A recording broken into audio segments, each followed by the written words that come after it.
Hosana ao filho de Davi, bendito que vem em nome do Senhor, hosana nas alturas.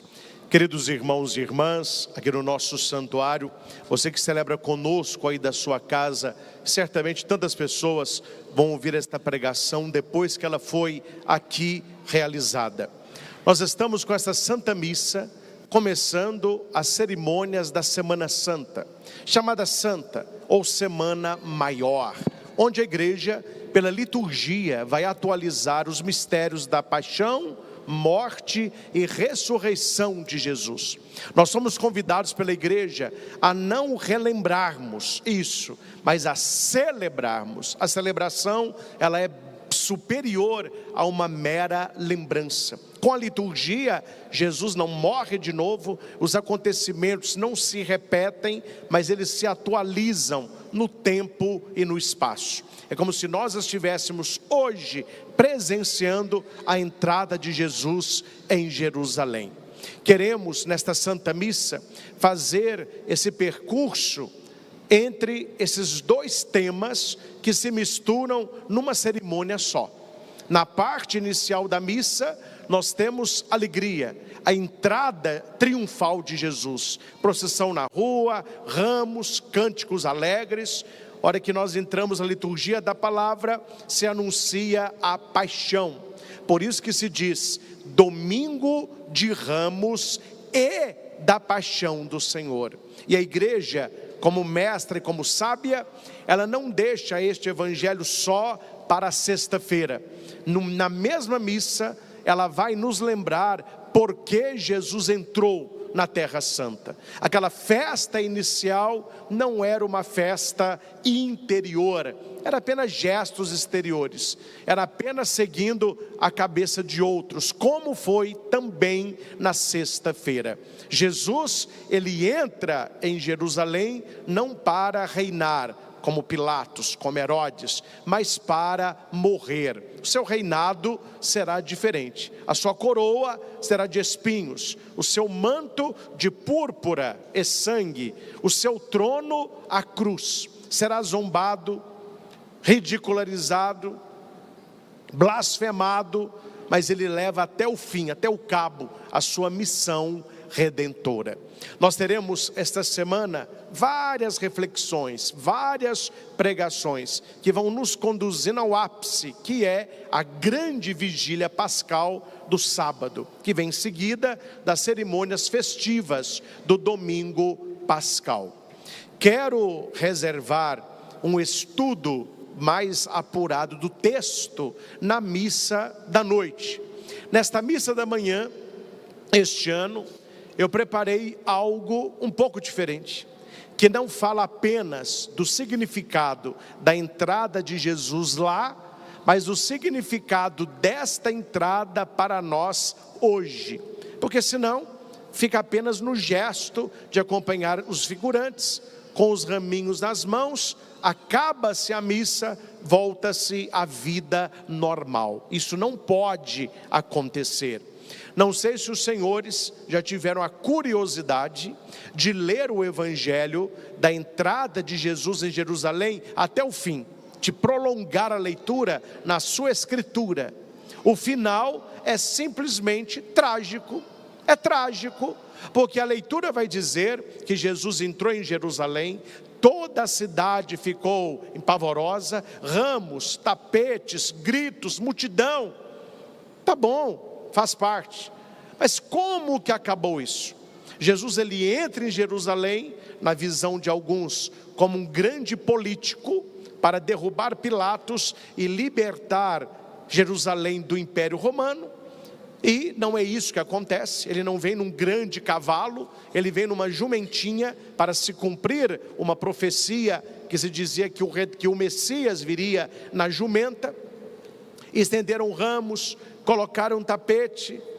Depois que acabou tudo isso, cada um voltou para a sua casa, cada um voltou para a sua vida. E nosso Senhor, ele que entrou em Jerusalém para ser acolhido, ele entra para ser acolhido. Qual é o final do evangelho? No fim do dia, Jesus sai de Jerusalém. e ele vai para Betânia, a casa dos seus amigos, Maria, Marta e Lázaro. O que eu entendo com o final deste evangelho? De que toda aquela festa não era do coração, era apenas para cumprir ali o auê da turba. Não houve uma casa sequer para receber nosso Senhor. E aqui se repete, Jesus, quando estava em Belém, não houve hospedaria para ele, nem para Nossa Senhora e São José.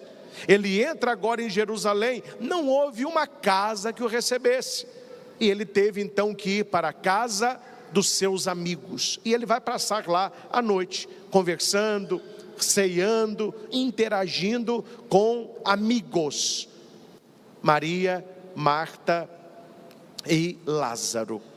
Nós precisamos, meus irmãos, como Jesus, ter casas de amigos, não de conhecidos, não de multidão. A multidão, ela muda de lado com muita facilidade. Infeliz daquele que vive por causa de multidão.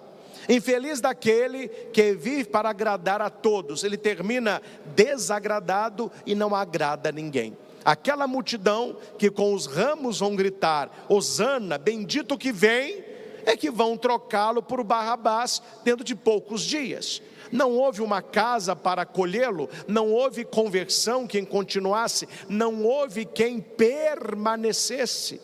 São textos, meus irmãos, difíceis, trágicos, porque nos revelam a superficialidade dos relacionamentos humanos, a superficialidade de muitos quando a questão é fé. Muda-se com muita facilidade. No domingo hosana, na sexta crucificam. No domingo missa, na sexta já é balada, já é pecado, etc. Troca-se com muita facilidade, abandona-se com muita facilidade. Esses ramos que os senhores estiveram nas mãos, os que ficam na igreja, serão amarrados e guardados. Ano que vem, na quarta-feira de cinzas, eles serão queimados, peneirados, e é esta cinza desses ramos que vamos passar na nossa fronte, lembrando um chamado à conversão.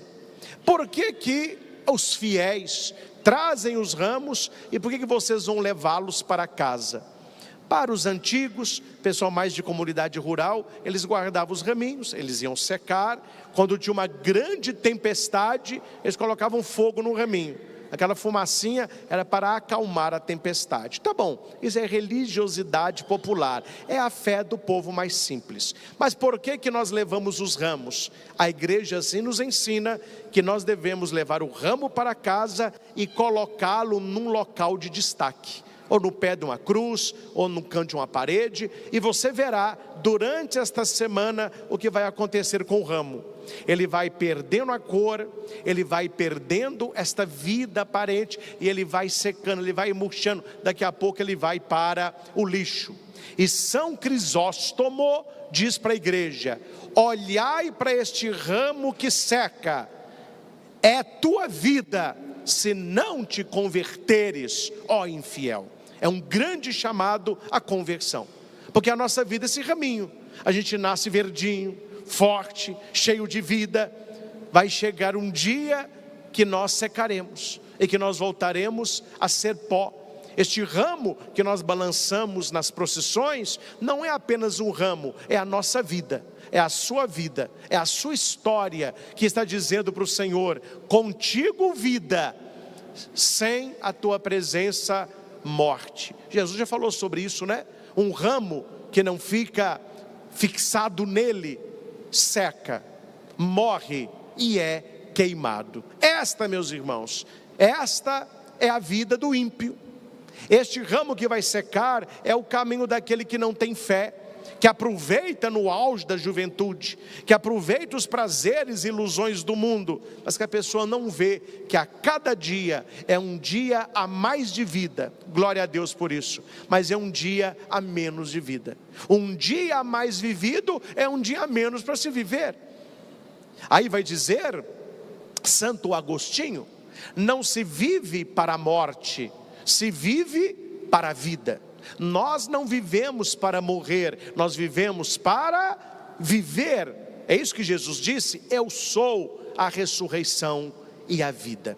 É neste contexto que nós iniciamos a nossa semana maior, olhando para o Cristo que entra, assumindo a verdade do Cristo que vem, mas assumindo a nossa verdade, a nossa contingência. Ele necessário, nós contingentes, podemos ou não, podemos ou não.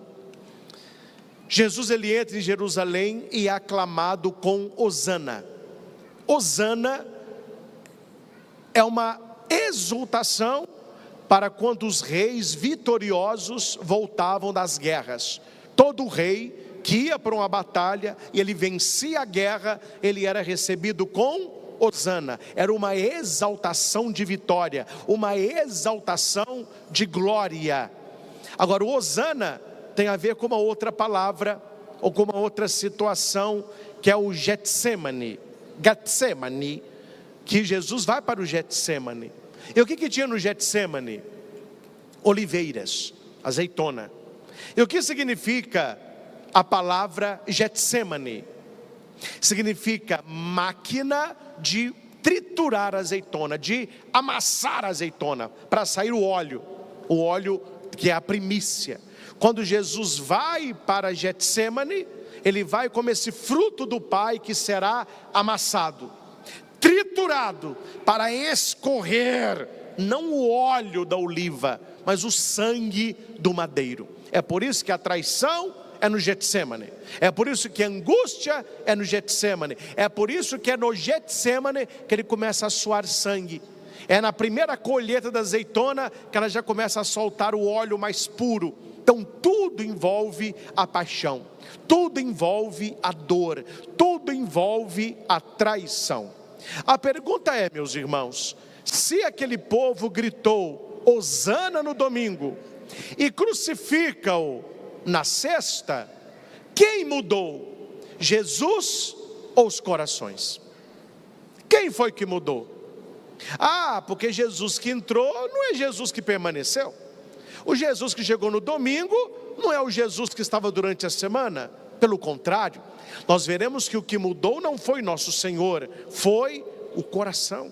O coração das pessoas mudaram. Folha de bananeira, para onde a turma toca, para onde a turma vai. É o famoso todo mundo, né? Mas todo mundo faz. Mas todo mundo fala. Mas todo mundo vai. Continua no todo mundo. Você vê onde você vai parar. Porque aquele todo mundo que estava no Hosana no domingo é o todo mundo que estava no crucifica-o na sexta. Todo mundo, vírgula, porque Maria permaneceu, São João permaneceu, Madalena permaneceu, a esposa de Maria de Cleofas, só para saber que vocês estão sintonizados. Permaneceram. Nós permanecemos. Tem gente, hoje em dia não existe mais, graças a Deus, mas eu lembro-me quando criança, lá em Itaúna, meu avô, seu Bismarck, barbeiro, comprava na quinta-feira santa uns traques, umas bombinhas. Para quê?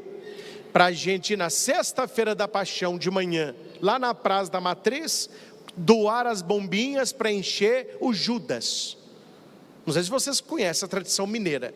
Era um Judas feito de palha, cheio de bomba. Aí chamava malhar o Judas, ó. Aí como quem devia ser malhado era você, então a gente malha o Judas que, né? Então de manhã preparava o Judas. Meio-dia enforcava o Judas. Aí o Judas ficava pendurado numa árvore lá na praça. 3 horas era a ação litúrgica da morte de Jesus. Aí o pessoal ia para a igreja. Terminado a ação litúrgica, eles amarravam Judas numa carroça e saíam puxando Judas pela cidade. Tinha isso em Ouro Preto, Mariana, Tiradentes, tinha Itaúna, não sei o que, Divinópolis. E depois batia no Judas e maiava o Judas. hora que estava no fim do dia, o que eles faziam? Queimavam Judas. A meninada gostava. Aí punha fogo no Judas, ele estava cheio de bomba, ele aquele auê. E as pessoas voltavam para casa aliviadas, porque o traidor recebeu o que merecia. A igreja foi tirando isso, porque nós colocávamos no Judas a culpa que é nossa. Porque Judas foi apenas uma peça escolhida misteriosamente, também pela permissão de Deus, para que o mistério da redenção acontecesse. Mas o que levou Jesus à cruz não foi a traição de Judas, foi o meu e o seu pecado, foi a minha e a sua iniquidade. É isso que condenou Cristo. E o Judas era como se fosse uma cartaz. Vamos colocar nele o nosso pecado, vamos malhar ele, porque ele que é o safado, ele que é o pecador, ele traiu nosso Senhor. Aí a igreja disse: vamos parar de malhar o Judas, e se você quer malhar alguém, peça as pessoas para malharem você. Aí, meu filho, a tradição desapareceu. Você não vê em lugar nenhum mais a malhação de Judas, porque as pessoas entenderam que não é Judas, somos nós, que não é a traição dele, é a nossa, que não é o pecado dele, é o nosso. É por isso que não foi Jesus quem mudou, foram as pessoas. Porque se Marta, Maria e Lázaro eram amigos e permaneceram amigos, Judas era amigo, mas não permaneceu amigo. Tanto que Judas não foi amigo de Jesus, mas Jesus, com aquela classe, disse para Judas que ele não era amigo de Jesus, mas que Jesus sempre foi amigo dele. Quando Judas vem beijá-lo, o que Jesus diz? Amigo, com um beijo traz o Filho do Homem. Quer dizer, você não foi meu amigo, mas eu sempre fui seu amigo. Você não tem nada de reclamar da minha amizade. Agora eu tenho umas observações da sua, mas Jesus o chama de amigo. E aqui para nós, né, meus irmãos, falemos as coisas para as pessoas entenderem. Não existe traição entre colegas, não existe traição entre conhecidos. A traição só acontece onde existe amor, onde existe confiança, onde existe amizade. Por isso que Raniero Cantalamessa, belíssimamente, vai dizer que ser amigo é ser vulnerável, ser amigo é ser fraco, porque os seus amigos vão conhecer as suas fraquezas, os seus amigos vão conhecer a sua intimidade. E nada mais fácil para destruir alguém do que um bom amigo. Quem traiu Jesus não foi um desconhecido, foi um amigo, amigo escolhido por ele, que teve os pés lavados por ele, que estava à mesa com ele, que o conhecia pelo nome. É aí que acontece o perigo da traição. Aqui, meus irmãos, eu gostaria rapidamente de levantar o problema e de conceder-lhes também a solução. Hoje, no contexto de hoje, no ano que estamos, na vida que cada um de nós temos na nossa rotina, o que nos impede de recebermos hoje Jesus na nossa vida? Porque a gente refletir só 2000 anos atrás, fica lá. Nós temos que trazer para hoje. Jesus está entrando hoje, Jesus está querendo uma casa hoje, Jesus procura amigos hoje. E quais são os motivos que impedem de Jesus entrar na nossa vida? Entre tantos, eu resumi em 5, para não ficar uma coisa longa, 5 apenas. Atenção, primeiro motivo, cuidado com isso: expectativas erradas sobre quem é Jesus. Nós vivemos uma época, meus irmãos, complicadíssima para a fé cristã, para nós que somos católicos. Nem todo aquele que crê em Jesus bíblico, o Jesus da igreja. Tem muito Jesus estranho por aí, tem muito Jesus criado pela pérfida mente humana. Tem muito Jesus sendo espalhado que não é o Cristo da Escritura. E se você tem expectativa errada de Jesus, para você sair do hosana para o crucifícalo, pouco custa. O povo esperava o Messias, esperava. Tanto é que ramos, tapete, festa. Mas qual o Messias que eles esperavam? Político. Era o Messias para resolver questões políticas. O Império Romano seria excluído, o povo israelita seria livre, o judeu.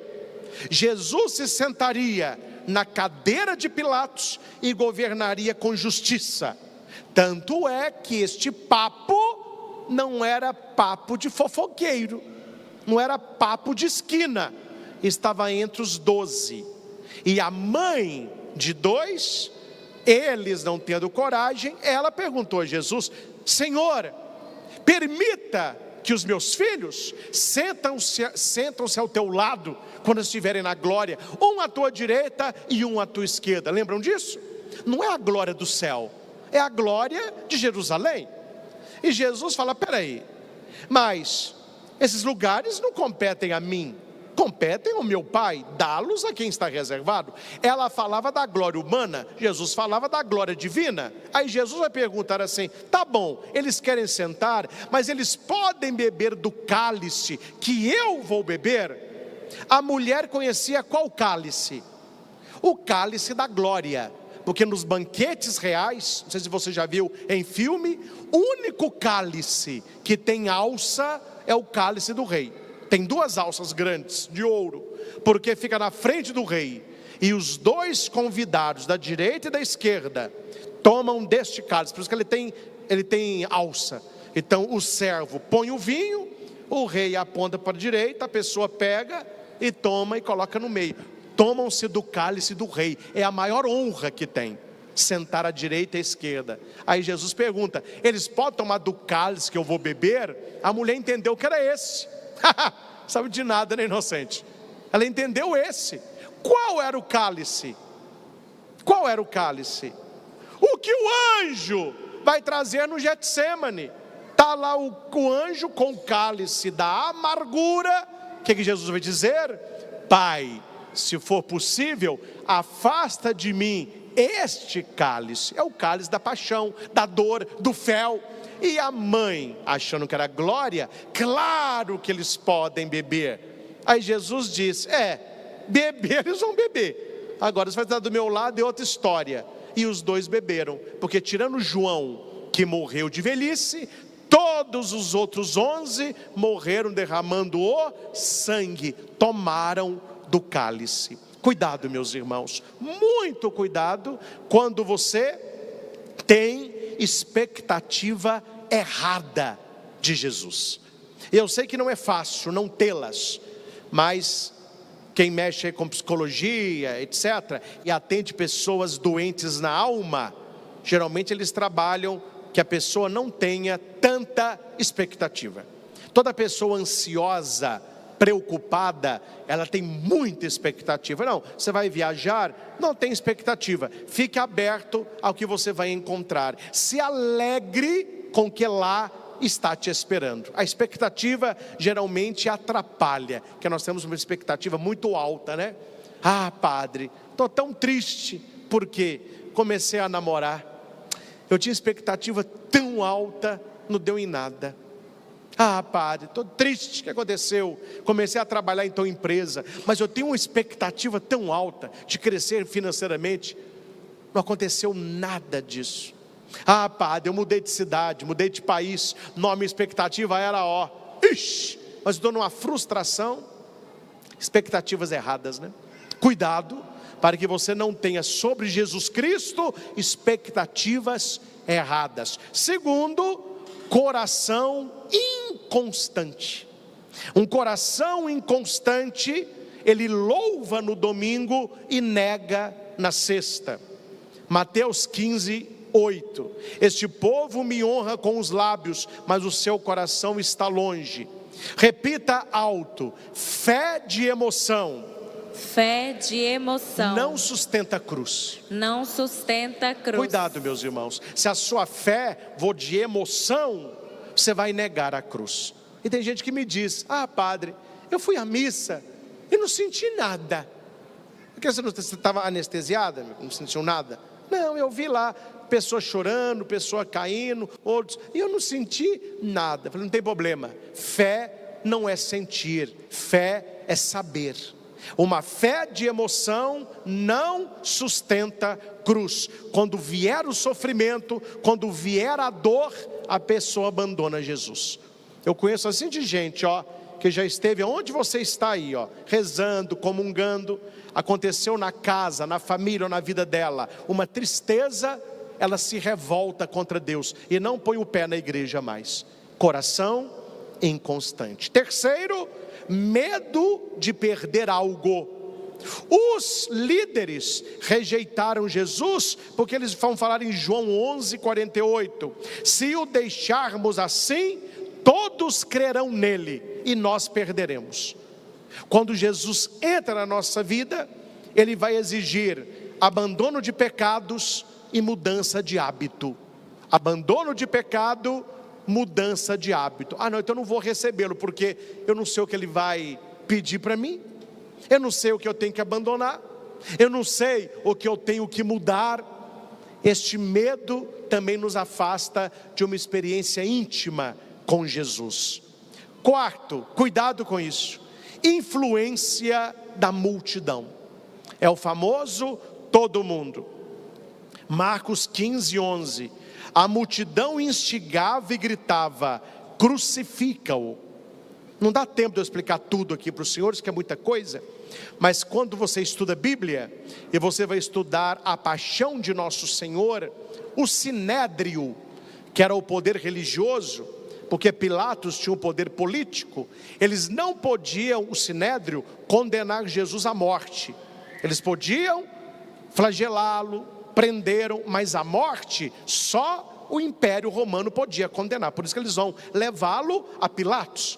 E Pilatos vai dizer: mas vocês trouxeram ele para mim por quê? Eu sou judeu? Resolvam vocês aí. Aí eles vão dizer: mas nós não podemos condenar ninguém à morte.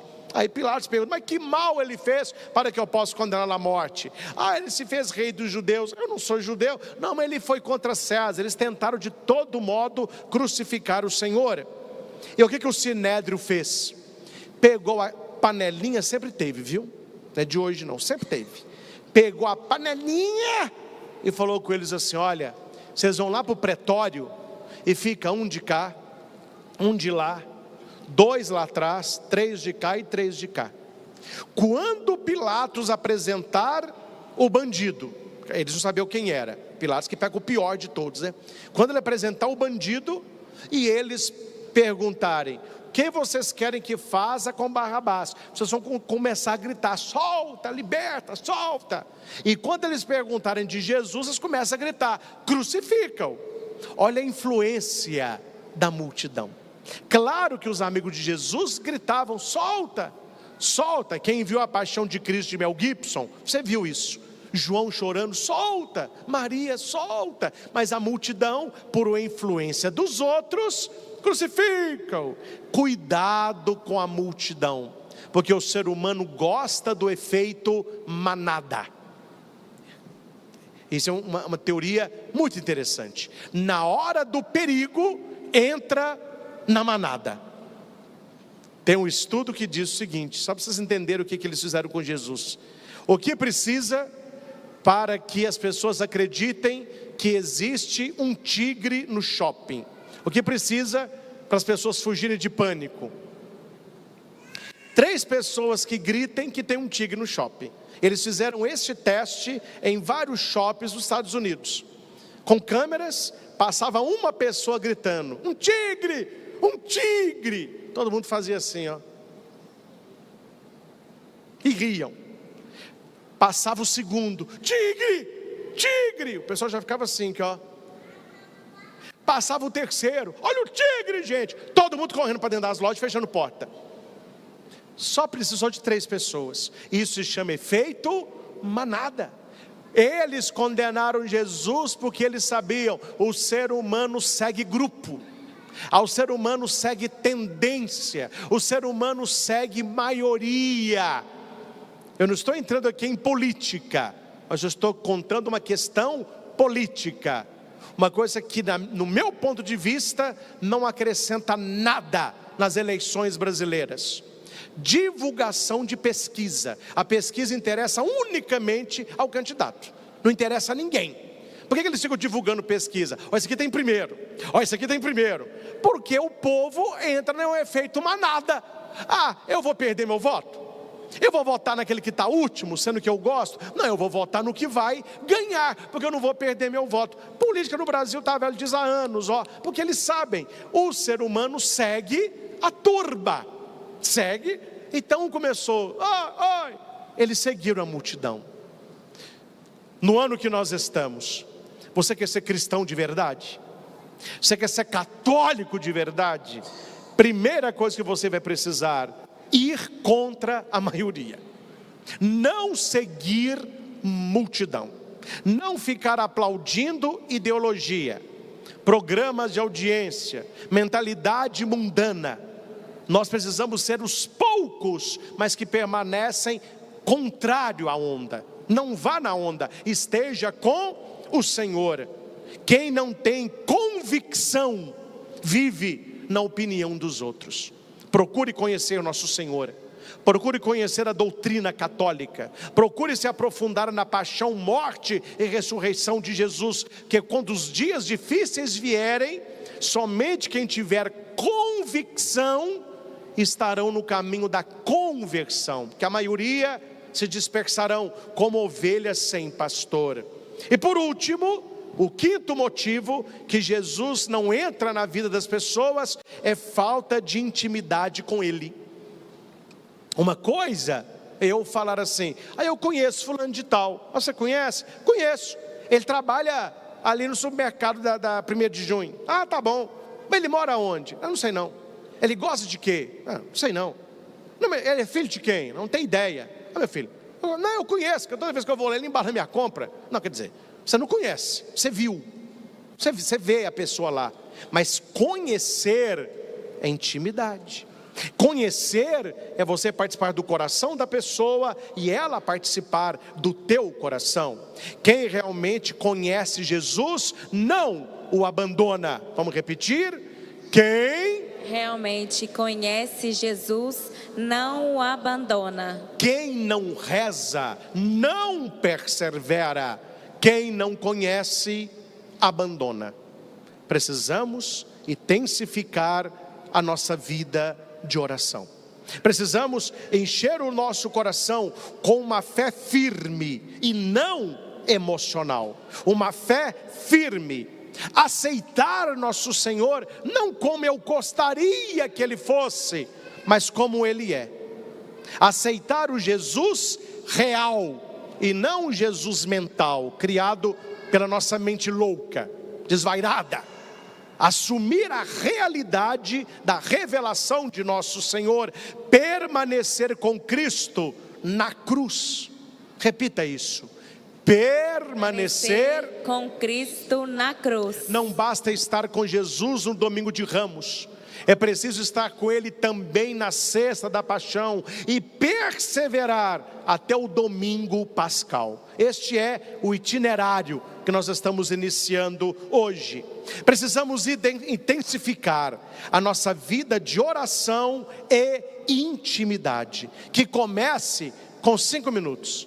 5 minutos de Deus, todo dia, 5 minutos de Deus. Aí você daqui a pouco está com 10, está com 15, está com meia hora. Fico tão feliz quando eu vou abençoar certas casas. Eles me dizem, padre, aqui é o cantinho da oração. Fico feliz, o cantinho da oração. Certas casas me falam, padre, aqui é o barzinho. É o barzinho, não é o barzinho? Barzinho, tá bom. Cadê o cantinho da oração? A gente não pensou nisso não, a gente vai ver se tem aí um lugarzinho para a gente fazer um cantinho. Falou, olha meu filho, então vamos fazer o seguinte, o dia que tiver o cantinho de oração, vocês me chamam, porque o barzinho precedeu a prece, né? O vinho precedeu o milagre, se é que você me entende. Preocupa-se com coisas daqui, mas não se ocupam-se com coisas de lá. Precisamos rezar mais. E por último, não seguir a multidão, mas a verdade. Nós vivemos uma época difícil, falei sobre isso nos últimos podcasts que eu estive lá, e foi uma questão até muito, que intrigou muito o Carioca e o Bola, né? Depois no off eles conversavam comigo lá. Pá, de tudo que o senhor falou, a coisa mais interessante foi a briga conceitual. Nós vivemos hoje uma briga conceitual. Não vale a verdade, mas o conceito. E mudando-se o conceito, os senhores hão de concordar que não se muda a realidade. Isso aqui é granito, mármore, granito, né? Eu posso, a parte falou, não, isso aqui vocês estão discriminando ele, não pode falar mais que ele não quer. Ele quer que fale que a partir de hoje ele é de madeira. Então tá bom, não vamos contrariar, as pessoas não podem ser contrariadas. Então, todo mundo a partir de hoje, isso aqui é madeira, tá bom. Todo mundo vai falar que é madeira, se falar o contrário, aí tem uma fobia, né, no coração das pessoas. Mas a minha pergunta é, todos podem dizer que é madeira, pode dar certificado, pode fazer festa, o conceito mudou a essência e a verdade? Não muda, meus irmãos. Jesus, ele não é um conceito, ele é uma pessoa. E o que as pessoas querem fazer? Mudar o conceito de nosso Senhor. Na cabecinha oca desse povo, muda-se o conceito, muda-se a realidade. Estamos na onda dos Therions, não é? Teve um rapaz que disse para a mãe que é um coati. Ele comprou roupinha de coati, o rabinho de coati, e fica andando dentro do quarto, igual um coatizinho. Coitado dessa família, né?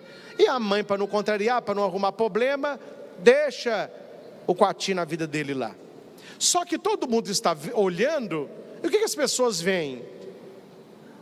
Um jovem que não está bem e que quer imitar um coati, mas para não contrariar, porque ele se autodenomina coati, então a partir de hoje você é um coati. Mudou-se o conceito dele, ele não é mais um menininho, ele é um coati.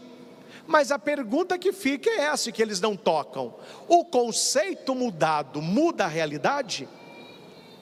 Não, meus irmãos, é o mundo que nós estamos. Briga-se por conceito. Veja as brigas da internet, as fobias que estão na internet, essa sociedade doida. Eles brigam não pela realidade, eles brigam pelo conceito. Na cabeça deles, o conceito equivale à realidade. E na filosofia nunca foi.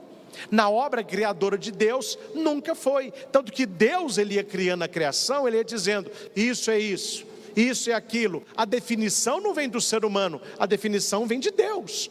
E o ser humano hoje falou, não, Deus não apita nada, quem define sou eu. É Raul Seixas da Mais Vivo, que é a palavra de nosso Senhor Jesus, né? Pessoas que são metamorfose ambulante. Cada dia, não, o meu conceito é esse. Meu filho, o seu conceito nunca mudou a realidade. Nunca mudou, não muda e não mudará. Mas a sociedade que gosta, então eles aceitam como se mudasse. Cuidado com multidão. Quero encerrar esta nossa primeira pregação da Semana Santa com um texto que estará num livro que eu lanço este ano pela Loyola, editora Loyola, que eu faço uma reflexão sobre a paixão de Cristo e a nossa, as dores dele e as nossas. Uma coisa que as pessoas vão gostar: as 7 palavras de Jesus na cruz e as 7 palavras para Jesus na cruz.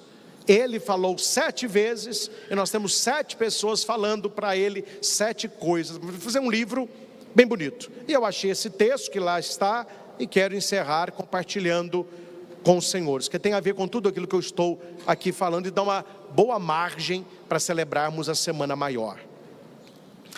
Jesus entra em Jerusalém e a cidade se agita. Ramos são erguidos, mantos estendidos pelo caminho, vozes se levantam em coro, hosana ao filho de Davi. É dia de festa, é dia de aplauso, é um dia em que muitas pessoas o reconhecem com os lábios, mas poucos o reconhecem no coração. Ele passa pelas ruas, olha os rostos, escuta os gritos, recebe as honras, mas ao cair da tarde, quando o barulho silencia e a multidão se dispersa, não há portas abertas, não há mesas preparadas, não há lugar onde repousa a cabeça.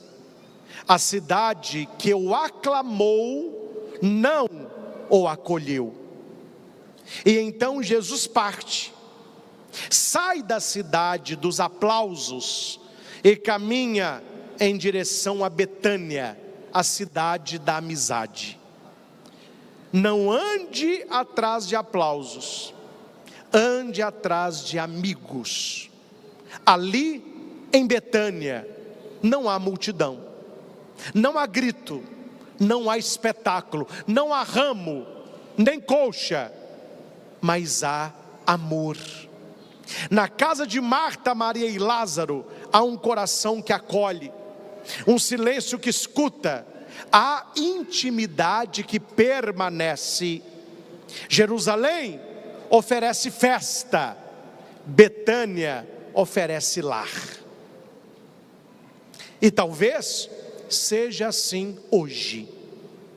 O mundo aplaude por um instante, celebra quando convém, ergue ramos enquanto tudo vai bem, mas quando chega a noite, quando o sacrifício se aproxima, quando o amor exige entrega, muitos se fecham, poucos acolhem. Hoje, Jesus continua passando, continua entrando nas Jerusaléns do nosso tempo, nas agendas cheias, nos corações distraídos, nas vidas superficiais. Muitos ainda dizem hosana, mas não abrem a porta. Por isso, ele continua procurando Betânias, casas simples, corações disponíveis, almas que não querem apenas aplaudir, mas querem permanecer. Que hoje, Senhor, a nossa casa não seja só rua de passagem, nem palco de aplausos vazios. Que a minha casa, que a sua casa, seja casa Betânia, lugar onde tu descansas, lugar onde és amado, lugar onde permaneces. Porque o mundo pode até te celebrar, mas somente nós que aqui estamos, viemos para te acolher. O mundo pode até te celebrar, mas só nós que aqui estamos, queremos te acolher. Que tenhamos, meus irmãos, na poderosa intercessão de Nossa Senhora, a Mãe das Dores, uma boa, uma fecunda e uma semana realmente santa.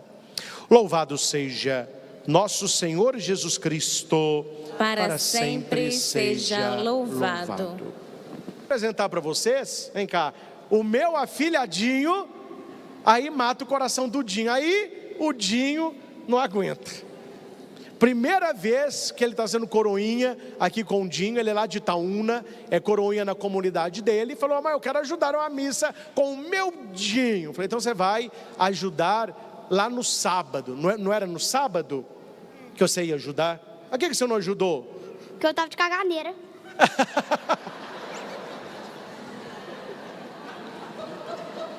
Não era isso?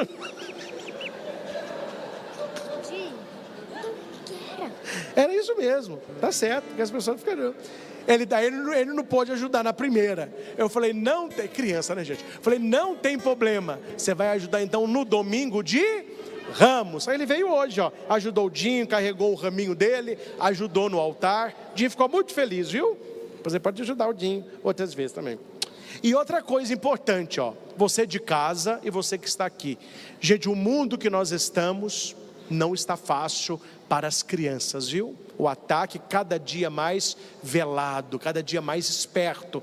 Nada melhor colocar os seus filhos desde pequenininho nas coisas da igreja. Olha, tão pequenininho já está servindo o altar. Daqui a pouco a Maria está ajudando também. Coloque o seu filho para as coisas de Deus. Na idade certa, leva para a catequese, ensina a rezar, conta a historinha bíblica, porque a Bíblia diz: ensina o teu filho de pequeno a andar nos caminhos do Senhor, e quando crescer não se desviará dele. Quantas famílias hoje choram, sofrem e penam com filhos adolescentes, que nessa idade faltou Deus, nessa idade faltou santidade, nessa idade faltou oração. Então, se o seu filho é pequenino, Deus tem algo para ele na igreja também. Aqui nós temos a Acolhida Kids, as criancinhas ajudam na coleta, ajudam nas coisinhas que tem na igreja. Então, se você puder, põe a sua criança na igreja, vai ser um bem muito grande para ela. Ela vai crescer debaixo da bênção e da graça de Deus.